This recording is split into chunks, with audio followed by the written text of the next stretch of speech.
I'm Molly McHugh for Digital Trends, and I'm going to take you hands-on with the Canon PowerShot D20. This is the latest tough cam from Canon, and like you can see, it's got a really different design than most of the things in this segment that we see. It's a little bit smoother and sleeker. And in addition to being waterproof, shockproof, and freeze-proof, there are a ton of features in here like filters and a manual shooting mode as well. The obvious draw here is what you can do to this camera, how far you can drop it, how deep underwater it'll work. The D20 can sustain a 5-foot drop and works up to 33 feet underwater.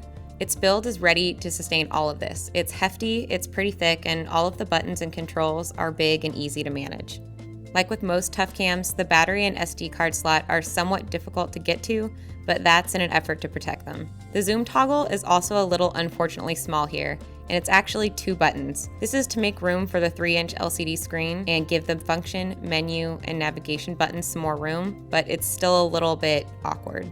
The wristband connects to the camera with this removable accessory. It's a little strange, and it gives it a weird shape, but this thing already has a pretty unconventional design, and it means you can remove the wrist strap really easily. Canon has always done a really good job of making its camera menu easy to manipulate. You rely mostly on the function button as well as the auto/camera button to choose between filters, preset modes, or manual settings. For filters, all the usual suspects are there, like toy camera, miniature, and fisheye. The D20 has a 12.1 megapixel CMOS sensor and uses the Digic 4 image processor. Processor power-wise, this is a step down from what quite a few of its new point-and-shoots are using, so don't expect quite as high of a performance in the D20. Recycle time, power up, and powering up to shoot time is relatively slow. Image quality is good, but not outstanding, as it usually is in a tough cam.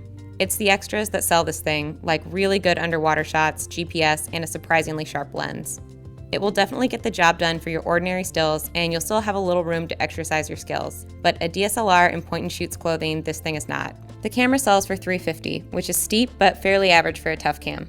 The underwater macro shots are surprisingly clear compared to other results I've seen, and this is one of the main reasons people buy tough cams in the first place. Couple that with an incredibly intuitive system, and the D20 starts to make a lot of sense. You're going to sacrifice speed, and it's not the best for video recording since shooting full 1080p HD is limited to 24 frames per second. But as far as tough cams go, it's a solid bet, especially if you're familiar with Canon point-and-shoots.